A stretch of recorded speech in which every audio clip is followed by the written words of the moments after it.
દર્શક મિત્રો, આપ જોઈ રહ્યા છો ભારત ટાઈમ્સ ન્યૂઝ અને પરીક્ષાલક્ષી વિશેષ રજૂઆતમાં હું છું આપની સાથે જાગૃતિ.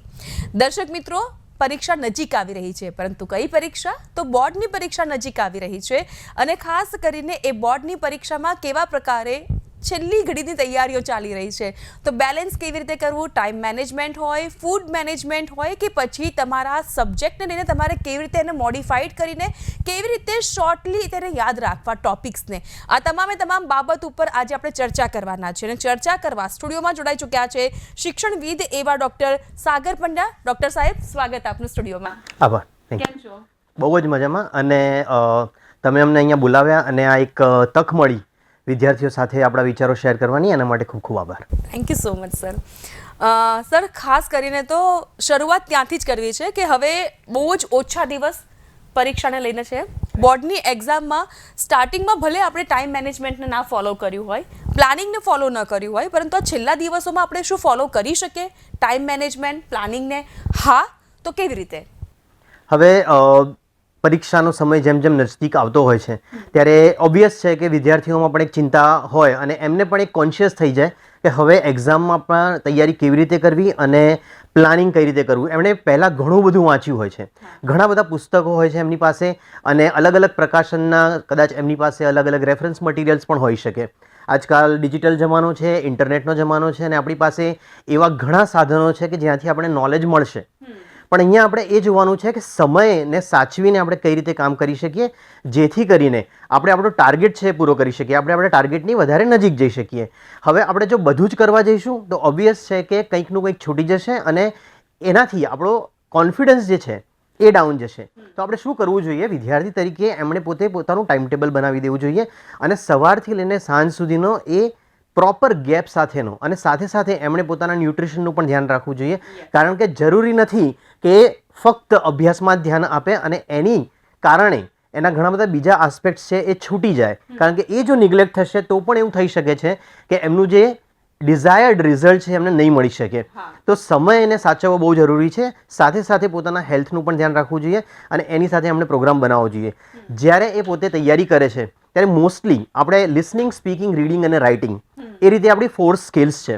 અને કોઈ પણ ભાષા શીખવા માટે અથવા તો કોઈ પણ જે વિષય છે એના નિષ્ણાત બનવા માટે, એને સાધ કરવા માટે આપણે 4 સ્કિલ પર ધ્યાન રાખવું જોઈએ. તો જ્યારે એ તૈયારી કરે છે ત્યારે એમણે સૌથી પહેલાં તો રીડિંગ, લિસનિંગ એના ઉપર ફોકસ કરવું જોઈએ. કેટલું એ સાંભળે છે અને ક્વોલિટી મટીરિયલ હોવું જોઈએ. શ્રાવ્ય જે આપણે શક્તિ કહીએ છીએ એ કેટલું સારી રીતે ગ્રહણ કરી શકે છે. કારણ કે જે સારો શ્રોતા હોય છે એ જ સારો વક્તા પણ બની શકે છે અને એ જ સારું ડિલિવરી કરી શકે છે કોઈ પણ મટીરિયલની. તો આપણે જ્યાં સુધી એ નહીં કરીએ ત્યાં સુધી આપણા લખાણમાં એ વસ્તુ રિફ્લેક્ટ નહીં થાય, પ્રતિબિંબિત નહીં થાય. તો સૌથી પહેલાં તો વિદ્યાર્થીઓએ સારી અને ક્વોલિટી મટીરિયલ એમણે સાંભળવું જોઈએ. જે પણ લેક્ચરર્સ એમને ગમતા હોય, એમની જોડે કોઈ રેકોર્ડેડ મટીરિયલ્સ હોય તો એ એમણે સાંભળવા જોઈએ અને એનાથી એમણે પોતાની ખુદની નોટ્સ બનાવવી જોઈએ. કારણ કે એવું કહેવાય છે કે જેટલું તમે લખશો એટલું તમને વધારે યાદ રહેશે.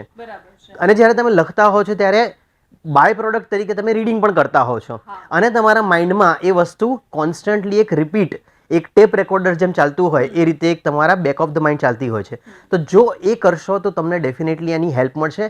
પ્લસ તમે જ્યારે રાઇટિંગ ટાસ્ક કરો છો, જ્યારે તમે લખીને તૈયારી કરો છો ત્યારે એક બીજો ફાયદો એ થાય છે કે તમારી જે પકડ છે એ સારી થતી હોય છે વિષય ઉપર. પ્લસ તમે જ્યારે લખતા હો છો ત્યારે તમારું કોન્સન્ટ્રેશન કન્ટિન્યુઅસલી તમારા ટેક્સ્ટમાં રહેતું હોય છે અને એના કારણે તમે વધારે સારું પરિણામ તમારા એક્ઝામ ખંડમાં પણ લાવી શકશો. તો તમારી લેખિત જે પ્રેક્ટિસ છે એ તમને ઘણી બધી રીતે કામ આવી શકતી હોય છે. તો આ એક પદ્ધતિ છે કે જેથી તમે વધુ સારી તૈયારી કરી શકો છો. તૈયારીની પદ્ધતિની વાત કરી, તમે ફૂડ હેબિટની વાત કરી, ન્યુટ્રિશન્સની વાત કરી. ખૂબ જ સારો આ મુદ્દો છે કારણ કે અત્યારનું એટમોસ્ફિયર પણ એવું છે. એક તો ડર છે, બહારનું વાતાવરણ એવું છે, પંખા નીચે તમે બેઠા હશો એટલે એ વાતાવરણ પણ કંઈક અલગ છે. અને આવા સંજોગોમાં એવું હોય છે કે જેવું જ ક્વેશ્ચન પેપર આવે છે ઘણી વખત એને જોતાની સાથે જ વિદ્યાર્થીઓ ઢળી પડતા હોય છે, હાઇપર ટેન્શનના લોકો શિકાર બનતા હોય છે, હતાશામાં હોય, ડિપ્રેશનમાં હોય તો પણ એને ચક્કર આવવા, એવી નાની મોટી બીમારીઓ પરીક્ષા ખંડમાં પણ થતી હોય છે, બહાર પણ થતી હોય છે. તો એને દૂર કરવા માટે અને એને બચાવવા માટે આપણે શું કરી શકીએ? એક ઇંગ્લિશમાં એવું કહેવાતું હોય છે અને આજકાલ બહુ ફેમસ પણ છે, કીપ કામ એન્ડ પ્રિપેર યોરસેલ્ફ. તમે હંમેશા પોતાના દિમાગને પોતાના કંટ્રોલમાં રાખો. કારણ કે everything is achieved by your mind. તમારા મગજ પર જો તમારો કાબુ હશે, કંટ્રોલ હશે અને જો તમે એને સારી રીતે એક ચેનલાઇઝ કરી શકશો તો ડેફિનેટલી તમારે જે રિઝલ્ટ જોઈએ છે, તમારે જે માર્ગ પર ચાલવું છે એના ઉપર તમે સારી રીતે આગળ વધી શકશો. એટલે પોઝિટિવ સંદેશ તમે તમારા મગજને પહોંચાડતા રહો. એક્ઝેક્ટલી. એટલે તમારે જ તમારા બ્રેઇનને ટ્રેન કરવાનું છે. કારણ કે જો બ્રેઇન તમારું તમારા ફંક્શન પ્રમાણે ચાલતું હશે તો જ તમે એને વધારે સારી રીતે ઉપયોગમાં લઈ શકશો. કારણ કે આપણું જે બ્રેઇન છે એ જ આપણું સાધન છે. જેમ એક માળી હોય છે અથવા તો એક ખેડૂત હોય છે, એ પોતાના ઓજારોથી કામ કરતો હોય છે અને જ્યારે ઓજારો એના સારા હોય છે તો એ વધારે સારું પરિણામ લાવી શકતો હોય છે. એ જ પ્રમાણે એક વિદ્યાર્થી માટે સૌથી સારું ટૂલ એના માટે જો કોઈ હોય તો એ પોતાનું મગજ છે. અને ઈશ્વરે બહુ સરસ રીતે આપણને આપેલું છે કે એને કોઈ નુકસાન પહોંચાડી શકતું નથી. અને સંસ્કૃતનો તો શ્લોક પણ એવું કહે છે કે જ્ઞાન જે છે ના કોઈ ચોરી શકે છે, ના કોઈ એને બાળી શકે છે, ના કોઈ એનો નાશ કરી શકે છે. આ એક જ વસ્તુ એવી છે વ્યક્તિ પાસે. એક્ઝેક્ટલી. એટલે જો તમે તમારા બ્રેઇનને કંટ્રોલ કરી શકશો, જો તમે એને એ મટીરિયલ આપી શકશો કે જે તમારા સેલ્ફ ગ્રોથ માટે કામ લાગવાનું છે, તો ડેફિનેટલી તમે તમારા જે એમ છે, તમારો જે ધ્યેય છે એને વધારે સારી રીતે પામી શકશો. તો આ જે બધી જ વસ્તુઓ છે એ આપણા બ્રેઇનથી કંટ્રોલ થતી હોય છે. અને પરીક્ષામાં સૌથી વધુ ઉપયોગી તો આપણું મગજ જ લાગતું હોય છે. તો ડેફિનેટલી આપણે એના ઉપર વધારે ધ્યાન રાખવું જોઈએ. આપણે એને સારી રીતે ચેનલાઇઝ કરવું જોઈએ. અને જો એ રીતે કરશું તો આપણને ડેફિનેટલી એનું સારું પરિણામ મળશે જ. ખાણીપીણીની બાબતમાં શું ધ્યાન રાખવું જોઈએ વાલીઓએ પણ અને બાળકોએ, સંતાન વિદ્યાર્થીઓએ પણ? કરેક્ટ. વાલીના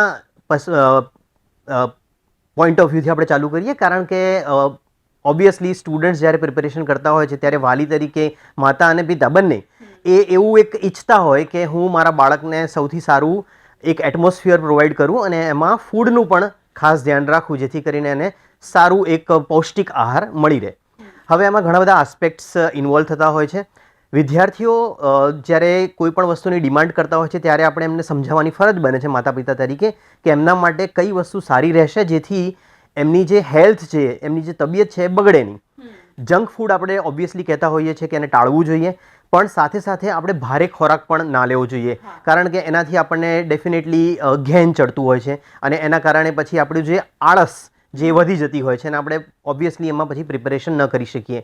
તો આપણું બધું જ ફોકસ ભણવામાં રહે, અભ્યાસ પર રહે અને આપણે સારી રીતે તૈયારી કરી શકીએ એના માટે આપણે આહારનું ધ્યાન રાખવું જોઈએ. પૌષ્ટિક આહાર લેવો જોઈએ અને ઓવર ઇટિંગ ના કરવું જોઈએ. ઓવર ઇટિંગ અવોઇડ કરવું જોઈએ. કારણ કે ઓવર ઇટિંગ હેલ્થ માટે પણ સારું નથી અને કોન્સન્ટ્રેશન માટે પણ સારું નથી. કારણ કે ઓબ્વિયસલી આપણે જ્યારે ઓવર ઇટિંગ કરતા હોઈએ છીએ, સાયન્સમાં, વિજ્ઞાનમાં આપણને ભણવામાં પણ શીખવાડે છે કે જ્યારે તમે ઓવર ઇટિંગ કરો છો જે બ્લડનો જે સપ્લાય છે એ ઓબ્વિયસલી વધારે ત્યાં જતો હોય છે અને બ્રેઇન કામ કરતું એ શિથિલ થઈ જાય છે, ઓછું કામ કરતું હોય છે. એટલે આપણે જો એને પૌષ્ટિક આહાર પ્રોપર લઈએ, પ્રોપર ક્વોન્ટિટીમાં લઈએ તો આપણે બ્રેઇનને પણ એ રીતે હેલ્પ કરી શકશું અને એ રીતે આપણે વધારે સારી રીતે પરફોર્મ કરી શકીએ. અને મોસ્ટલી એક્ઝેક્ટલી. અને હવે કદાચ ગરમી પણ ધીમે ધીમે વધતી જશે, હવે માહોલ પણ એ રીતનો છે, તો આપણે આપણી પોતાની જાતને, આપણા બોડીને, કારણ કે બોડી એ પણ આપણું સાધન છે, એક મંદિર તરીકે આપણે એને ટ્રીટ કરવું જોઈએ એવું કહેવાતું હોય છે. તો આપણે એને હાઇડ્રેટ રાખવું જોઈએ. જે પીણા છે, ફ્રૂટ જ્યુસીસ કે એ રીતે, તો એને આપણે લેવા જોઈએ જેથી આપણે પ્રોપરલી હાઇડ્રેટેડ રહીએ અને આપણી હેલ્થ જે છે એ કાબૂમાં રહી શકે. શિક્ષણવિદ તરીકે ડ્યુરિંગ ધ હોલ યર અને ખાસ કરીને આ છેલ્લા તબક્કામાં કેવા પ્રશ્નો વધારે આવતા હોય છે વિદ્યાર્થીઓ તરફથી? કેવા મુશ્કેલીનો સામનો તમે બી કરો છો વિદ્યાર્થીઓ તરફથી? હા, હવે વિદ્યાર્થીઓ છે મોસ્ટલી એક્ઝામ જેવી નજીક આવતી જાય છે ત્યારે મોસ્ટલી એમના પ્રશ્નો એવા હોય છે કે કયું મટીરિયલ વાંચવું જોઈએ, કેટલું વાંચવું જોઈએ, કઈ વસ્તુઓ એક્ઝામમાં પૂછાશે, કઈ વસ્તુ એક્ઝામમાં નહીં આવે.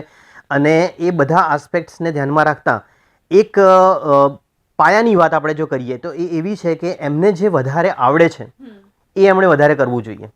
ક્રિકેટની સપોઝ ગેમ હોય, એમાં કોઈ બોલર હોય જે ફાસ્ટ બોલિંગ નાખે છે તો એ પ્રેક્ટિસ શેની કરશે? બોલિંગની કરશે, પણ કઈ કરશે? ફાસ્ટ બોલિંગ નાખવાની જ પ્રેક્ટિસ કરશે. એ સ્પિન બોલિંગ નાખવાની પ્રેક્ટિસ નહીં કરે. કોઈ પણ સ્કિલ જે છે એ હંમેશા એ જ રીતની હોય છે કે તમને જે આવડે છે એમાં વધારે ધ્યાન આપો. જો સચિન તેંડુલકર જેવો કોઈ બેટ્સમેન હોય અને બેટિંગ વધારે સારી કરતો હોય તો એ બેટિંગ પર વધારે ફોકસ રાખશે જેથી એ સારો બેટ્સમેન બની શકે. વિદ્યાર્થી તરીકે સૌથી પહેલાં તો તમને જે આવડે છે એ જે મુદ્દાઓ છે એમને આવરી લો. એના ઉપર તમારું ફોકસ વધારે હોવું જોઈએ, એના ઉપર તમારી તૈયારી વધારે હોવી જોઈએ જેથી કરીને એમાં તમારો એક પણ માર્ક્સ તમે ગુમાવો નહીં. ત્યારબાદ તમે ઓછા આવડતા મુદ્દાઓ પર જઈ શકો છો જેથી કરીને તમારું જે સ્પેક્ટ્રમ છે જે તમારો જે વિષય આવરી લેવાની જે શક્તિ છે એ વધારે સારી રીતે તમે એને ઉપયોગમાં લાવી શકો. અને વિદ્યાર્થીઓ તરીકે એમણે ડીફોકસ નથી થવાનું. એમણે હંમેશા એ ધ્યાન રાખવાનું છે કે મારે કયા પ્રકારનું મટીરિયલ લખવાથી મને વધારે સારા માર્ક્સ મળી શકશે. કારણ કે ઓબ્વિયસલી પરીક્ષાનો હેતુ એક છે કે જ્ઞાન મેળવવાનો, પણ અહીંયા આપણે બોર્ડની એક્ઝામની વાત કરીએ છીએ અને મેઇન વસ્તુ અહીંયા માર્ક્સ મેળવવાની જ છે. તો આપણે ઓલ સેડ એન્ડ ડન આપણે વાતને એક્સેપ્ટ કરવી પડે કે આપણે ગુણ વધારે લાવવાના છે, બિકોઝ આપણું ફ્યુચર ઘણી બધી રીતે એના પર ડિપેન્ડન્ટ રહેતું હોય છે. તો વધારે માર્ક્સ લાવવા માટે આપણે આપણું ફોકસ એના પર રાખવું જોઈએ. જે પ્રશ્નો વધારે માર્ક્સના હોય એમાં આપણે વધારે મહેનત કરીને વધારે સારું પરફોર્મ કરવું જોઈએ, વધારે લખવું જોઈએ. કોઈ પણ હું હંમેશા લેંગ્વેજ ટીચર તરીકે સ્ટુડન્ટ્સને કહેતો હોઉં છું કે always write one more line rather than one less line. હંમેશા થોડુંક વધારે લખીને આવો. તમને શું આવડે છે પરીક્ષકને કેવી રીતે ખબર પડશે? પરીક્ષક તમને પર્સનલી ઓળખતા નથી. તમે જે પેપર પર લખો છો that is your identity card, અને એ તમારું એક વિઝિટિંગ કાર્ડ જે છે એ તમે એમને આપીને આવો છો કે હું આ સ્ટુડન્ટ છું જે તમારી સામે ઉત્તર વહી જે છે મારી આન્સર શીટ છે એમાં જે તમને દેખાય છે. તો હવે એ તમને એના પર જ ઇવેલ્યુએટ કરવાનો છે. એ તમારો ફોટો જોઈને તમને ઇવેલ્યુએટ નથી કરતા, એ તમને પર્સનલી ઓળખતા નથી. તો તમે જે લખ્યું છે એના પર તમને માર્ક્સ મળવાના છે. તો તમે એવું મટીરિયલ લખીને આવો કે એક્ઝામિનર પર તમારી સારી ઇમ્પ્રેશન પડે. તમારું રાઇટિંગ જે છે એ પ્રોપર ડિટેલમાં હોવું જોઈએ, પેરેગ્રાફ્સ પ્રોપર પાડવા જોઈએ. તમારે જ્યાં પોતાના મુદ્દાઓ હાઇલાઇટ કરવાના છે તો એને તમારે પ્રોપરલી હાઇલાઇટ કરવા જોઈએ, અને એ પ્રમાણે તમારે પોતાનું મટીરિયલ પ્રેઝન્ટ કરવું જોઈએ, જેથી કરીને એક્ઝામિનર જે છે એ વધારે સારી રીતે તમારી જોડે કનેક્ટ થશે. કારણ કે આ એક બ્લૂટૂથ ડિવાઇસ સમજી લો. તમારી ભાષા તમે જે ઉત્તરવહી પર લખેલી છે એ તમને એક્ઝામિનર સાથે કનેક્ટ કરી આપશે. તો આ એક મુદ્દો છે તમારે એઝ અ સ્ટુડન્ટ ધ્યાન રાખવું જોઈએ. ઘણી વખત એવું હોય છે કે આન્સર બહુ જ લેન્ધી હોય છે, જવાબ બહુ જ લેન્ધી હોય છે, લાંબો હોય છે, કારણ કે ટોપિક પછી એની અંદર પેટા ટોપિક પછી પાછો ટોપિક એની અંદર પેટા ટોપિક હોય છે. તો એવા ટોપિકને આપણે ઇઝીલી કેવી રીતે રિફર કરી શકીએ? હા, હવે સૌથી આવા જે લાંબા પ્રશ્નો હોય છે જેમાં ઘણા બધા મુદ્દાઓ આવરી લેવાના હોય છે, ઘણા લાંબા 2-3 પેજ સુધી કદાચ એનો આન્સર જઈ શકતો હોય, ત્યારે તમારે શું કરવું જોઈએ કે એક વિદ્યાર્થી તરીકે તમારે એના મેઇન જે મુખ્ય મુદ્દાઓ છે એને તમારે નોટ ડાઉન કરવા જોઈએ. એક નિમોનિક્સ તરીકે એક એને યાદ રાખવા જોઈએ કે જેમ કે આપણે જાની વાલી પીનારા એ રીતે યાદ રાખીએ છીએ કે આપણે મેઘધનુષમાં કેટલા રંગ છે, તો એક ઇંગ્લિશમાં શબ્દ છે વિબગ્યોર, અને ગુજરાતીમાં આપણે એને જાની વાલી પીનારા કહીએ છીએ. તો આપણે એને યાદ ના રાખવું પડે, અને પ્લસ એની સિક્વન્સ પણ આપણને યાદ રહી જાય. તો એક નિમોનિક તરીકે જો તમે કોઈ મુદ્દાને યાદ રાખો તો એ તમને વધારે સારી રીતે યાદ રહેશે, અને જ્યારે તમે પોઈન્ટર્સ તરીકે એ મુદ્દો તમારા આન્સર શીટમાં લખતા હો છો ત્યારે તમને એક્ઝેક્ટલી ખ્યાલ છે કે ત્રીજો મુદ્દો કયો આવશે અને 7મો મુદ્દો કયો આવશે. તો તમે એ સિક્વન્સ પણ વધારે સારી રીતે જાળવી રાખશો, અને એકવાર તમને એ સિક્વન્સ ખબર પડી ગઈ પછી ઓબ્વિયસ છે કે તમે એની અંદરનું જે મટીરિયલ છે એ તો તમને આવડતું જ હશે, અને એ પદ્ધતિ જે છે એ તમે લખી શકશો એમાં વધારે સારી રીતે. તો આ એક ઘણો સારો ઉપાય હોઈ શકે. પરીક્ષાના દિવસે વિદ્યાર્થીઓએ કઈ કઈ બાબત ઉપર ખાસ ફોકસ કરવું જોઈએ, ધ્યાન રાખવું જોઈએ, અને એ દિવસે એ શાંતિથી પેપર લખી શકે એ માટે શું કરવું જોઈએ? પરીક્ષાનો દિવસ યુદ્ધનો દિવસ છે, અને એ યુદ્ધમાં તમારા જે સાધનો છે એ તમારી જોડે પ્રોપર હોવા જોઈએ. જ્યારે પણ કોઈ યોદ્ધા રણભૂમિ પર જતો હોય છે ત્યારે પોતાના જે સાધનો છે એને હંમેશા વધારે સારી રીતે રાખતો હોય, અને એ રીતે જ એ ત્યાં પ્રેઝન્ટ થતો હોય. તો તમે જ્યારે એક્ઝામ આપવા જાઓ છો એ દિવસે તમારે પોતાનું બેસ્ટ પરફોર્મન્સ આપવાનું છે. તમારે એવું સમજવાનું છે કે જ્યારે કોઈ એક યુવક છે એ ઇન્ટરવ્યૂ આપવા જતો હોય ત્યારે કેવી રીતે જતો હોય છે, એ સારામાં સારા કપડાં પહેરશે, સારામાં સારું પરફ્યુમ લગાવશે, અને સારામાં સારું પ્રેઝન્ટેશન કરશે એ દિવસે. એ જ રીતે તમે જ્યારે એક્ઝામ આપવા જાઓ છો ત્યારે એક વિદ્યાર્થી તરીકે તમારી એ ફરજ બને છે કે તમે પોતાનું બેસ્ટ પરફોર્મન્સ એ દિવસે આપો, અને તમને જે કંઈ આવડે છે એ તમે 100% ત્યાં આપીને આવો. સ્ટુડન્ટ તરીકે જ્યારે તમે સવારે ઉઠો છો સપોઝ, ત્યારથી લઈને જ્યાં સુધી તમારી એક્ઝામ શરૂ નથી થતી ત્યાં સુધી તમારે પોતાના જે અભ્યાસક્રમને છે એકવાર જોઈ લેવો જોઈએ. તમે એ આન્સર્સ કઈ રીતે લખવાનો છે એનું મનન કરવું જોઈએ, અને ચિંતન કરવું જોઈએ, રાઈટ. નોટ નેસેસરી કે તમે એને વાંચો અને લખો જ, કારણ કે એ દિવસે તમારી જોડે એટલો બધો સમય છે નહીં. પણ તમે તમારા દિમાગને ફ્રેશ રાખો.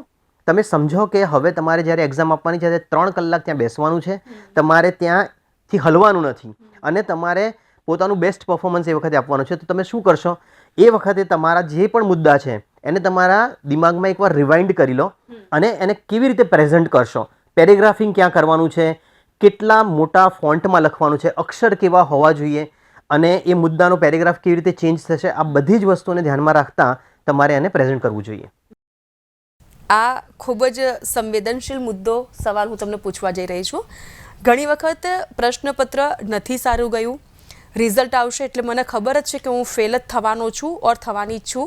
પરીક્ષાર્થીઓ આ સૌથી પહેલાં પોતાની જાતને આ મૂકી દેતા હોય છે એ સ્ટેજ ઉપર કે મમ્મી પપ્પાએ બહુ જ કહી દીધું છે મને ઓલરેડી, પણ હું નહીં ઉતરું, એ લોકોની પરીક્ષામાં અપેક્ષામાં ખરી નથી ઉતરવાની. એ દરેક બાળકની અંદર લાગણી છુપાયેલી હોય છે અને પછી ના ભરવાનું સ્ટેપ ભરતા હોય છે. બાળકોને આપણે અત્યારે એ ડરમાંથી બહાર લાવવા છે અને આવું કશું જ નથી કરવાનું. આ છેલ્લી એક્ઝામ નથી, તમે બીજી વખત એક્ઝામ આપી શકો છો. આપણે એ લોકોને પ્રેરણા આપવી છે. વિદ્યાર્થીઓએ એ વસ્તુ સમજવી જોઈએ અને સાથે સાથે વાલીઓએ પણ સમજવી જોઈએ, માતા અને પિતાએ પણ સમજવી જોઈએ. અને એક સમાજ તરીકે આપણે એક મુદ્દો અહીંયા ચર્ચા કરી રહ્યા છીએ કે જ્યારે વિદ્યાર્થી કોઈ પણ એક્ઝામ માટે જતો હોય છે ત્યારે એ એની છેલ્લી એક્ઝામ નથી હોતી. એના પહેલાં પણ એણે ઘણી બધી એક્ઝામ્સ આપી છે. એક નાના બાળક તરીકે જ્યારે નર્સરીમાં પહેલો પગ મૂકે છે ત્યારે પણ એણે એક્ઝામ આપી છે. અને આજે સપોઝ કે 10મા ધોરણની એક્ઝામ આપવા જઈ રહ્યો છે ત્યારે પણ એવું નથી કે કંઈ પેપરમાં અલગ આવવાનું છે. એણે જે અભ્યાસક્રમનું ચિંતન કર્યું છે, મનન કર્યું છે, તૈયારી કરી છે, એ જ વસ્તુ એને પૂછવામાં આવવાની છે. હા, હોઈ શકે કે એનું ડિફિકલ્ટી લેવલ થોડું અપ કે થોડું ડાઉન હોઈ શકે, પણ એનો અર્થ એ નથી કે એને કોઈ આઉટસાઇડ ક્વેશ્ચન્સ પૂછવામાં આવવાના છે. રાઈટ? ક્વેશ્ચનનો જે ટોન છે એ થોડો ડિફરન્ટ હોઈ શકે, એ ટ્વિસ્ટ કરીને પૂછેલો હોઈ શકે, પરંતુ આને જ એક્ઝામ કહેવાય. તો વિદ્યાર્થીઓએ પણ સમજવું જોઈએ કે અત્યારે એમણે પોતાનું એક બેસ્ટ પરફોર્મન્સ, એક ઉત્તમ પ્રદર્શન અહીંયા કરવાનું છે અને જો એ કરી શકે તો જ એ એક્ઝામમાં ખરા ઉતરી શકે છે. તો એના પછી પણ ઘણા બધા એવી ચેલેન્જીસ આવવાની છે લાઈફમાં. રાઈટ? તમે જ્યારે એક રસ્તો ક્રોસ કરતા હોવ છો ત્યારે પણ તમે ડાબુ અને જમણી તરફ જોઈને જ રસ્તો ક્રોસ કરો છો. એવું નથી કે તમે આંધળું કરીને કોઈ રસ્તો ક્રોસ કરી રહ્યા હોય. રાઈટ? તો નાનામાં નાની વસ્તુથી લઈને મોટામાં મોટી વસ્તુમાં આપણું ધ્યાન, આપણું અટેન્શન જે છે એ તો રિક્વાયર્ડ જ હોય છે. તો એક્ઝામ એ કોઈ અલગ દિવસ નથી અને એ કોઈ અલગ પળ નથી. આપણે રોજબરોજના જીવનમાં પણ ઘણી બધી એક્ઝામ્સ આપતા હોઈએ છીએ. રાઈટ? આપણા સંબંધોમાં જુઓ કે આપણી જે મિત્રતા છે એમાં ઘણી વખત આપણને એવા અનુભવ થતા હોય છે કે જ્યાં આપણે જે રીતે ધારેલું હોય એ રીતે એ વસ્તુ નથી જતી. એક દિવસ પણ આપણા કંટ્રોલમાં હોતો નથી. રાઈટ? તો જરૂરી નથી કે એક્ઝામના દિવસે પણ આપણે જે વિચાર્યું હોય એ જ એક્ઝામમાં આવે, પરંતુ આપણે એમાં આપણને જે આવડે છે એ આપણે લખવાનું છે અને આપણે પોતાના એક શાંત ચિત્તથી એ દિવસે બેસવાનું છે અને એ પરફોર્મ કરવાનું છે. Simple as that. એપિસોડના અંતે વિદ્યાર્થીઓ અને વાલીઓ માટે એક સંદેશ થઈ જાય તમારા તરફથી. વિદ્યાર્થીઓ અને વાલીઓને સંદેશ એ જ છે કે જો તમે ધારી લો તો દુનિયાની કોઈ પણ એવી અચીવમેન્ટ નથી કે જે તમે મેળવી ન શકો. રાઈટ? એક હિન્દીમાં ખૂબ જ સુંદર રીતે કહેવાયું છે કે કોણ કહેતા હૈ કે આસમાન મેં સુરાખ હો નહીં सकता, એક પથ્થર તો તબિયત સે ઉછાલો યારો. તો આપણે પણ આપણું જે એજ્યુકેશન છે, આપણું જે શિક્ષણ છે એનો ઉપયોગ કરીને આપણે આગળ વધવાનું છે. આપણે પોતાના જીવનમાં જે આપણે મંજિલ મેળવવા માંગીએ છીએ, જે આપણે અચીવ કરવા માંગીએ છીએ, એ વસ્તુ આપણે કેવી રીતે અચીવ કરશું, એના માટે આપણે કયા સ્ટેપ્સ લેવા જોઈએ એ આપણે લેવાના છે. અને ડેફિનેટલી જો તમે એક એક પગલું એ દિશામાં લઈ શકો તો ડેફિનેટલી તમે મંજિલ સુધી પહોંચી શકશો અને એમાં તમને કોઈ રોકી શકે એવી કોઈની પણ તાકાત નથી. તમે જ એક તમારી જાતને રોકી શકો છો, otherwise nobody else can stop you. તો બસ આ જ એક સંદેશ. ડૉક્ટર સાગર, તમે સ્ટુડિયોમાં આવ્યા, દર્શક મિત્રોને ખાસ કરીને વિદ્યાર્થીઓ અને વાલીઓને જે મોટિવેશનલ મેસેજ આપ્યો છે, થેન્ક યુ સો મચ. આભાર. Thank you very much. તો ખાસ કરીને બોર્ડના વિદ્યાર્થીઓ અને વાલીઓને એ જ કહેવું છે કે આખું વર્ષ આપણે બહુ જ મહેનત કરી છે. હવે એ કરેલી મહેનતને આપણે પેપરમાં લખવાનું છે અને પછી રિઝલ્ટ આવે ત્યારે વાત કરીશું ને. પણ અત્યારે રિઝલ્ટની ચિંતા કર્યા વગર શાંત ચિત્ત રાખીને તમારે ખાલી ફક્ત ને ફક્ત પરીક્ષા ઉપર ફોકસ કરવાનું છે. તો ભારત ટાઈમ્સ ન્યૂઝ તરફથી પણ આખી ટીમ તરફથી આપ તમામ બોર્ડના વિદ્યાર્થીઓને wishing a very very very best of luck. Wish you good luck.